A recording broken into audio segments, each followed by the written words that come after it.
Well, howdy there, Internet people. It's Bo again.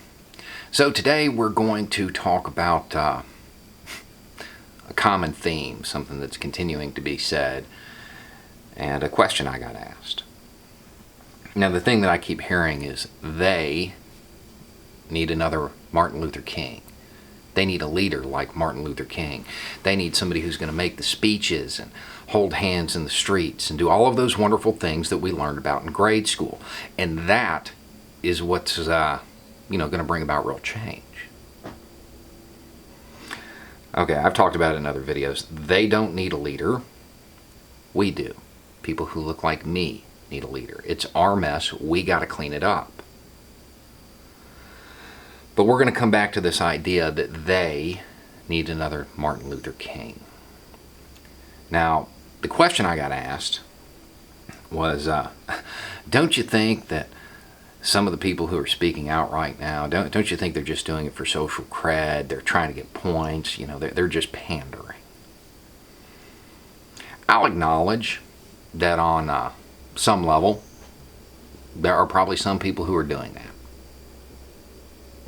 As long as the people who think they want another Martin Luther King acknowledge that a calling to speak is often a vocation of agony.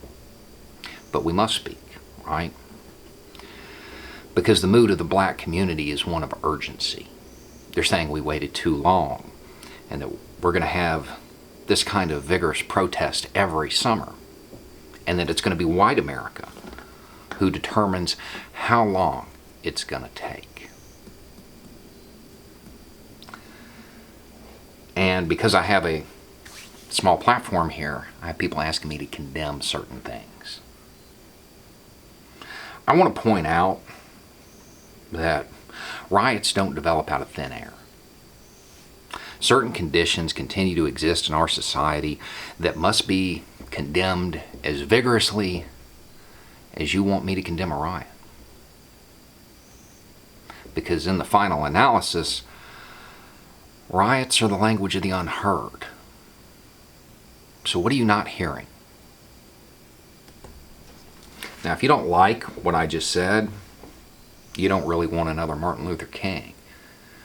Because pretty much all of that's a quote, a couple quotes. You got to get that grade school image of him out of your head. Yeah, he had a dream and he preached nonviolence. He didn't preach non-confrontation. It's a very different thing. If you ask me, his best work was something called Letters from Birmingham Jail. And guess where he wrote it? He wasn't somebody who was afraid to buck the system. He preached nonviolence, not non-confrontation. And I know there's people right now saying, but they're occupying all these places and they're shutting down the streets. We can't get anything done. Yeah, it's a great big lunch counter protest. Same principle. It's the same principle. Only it's not the middle of the 1900s, it's 2020. It's not in small rural towns in the South, it's all over the country in major cities. Yeah, it's got to be bigger because they can't get heard. They're unheard. They're trying to raise their voice, and that's how they think they have to do it.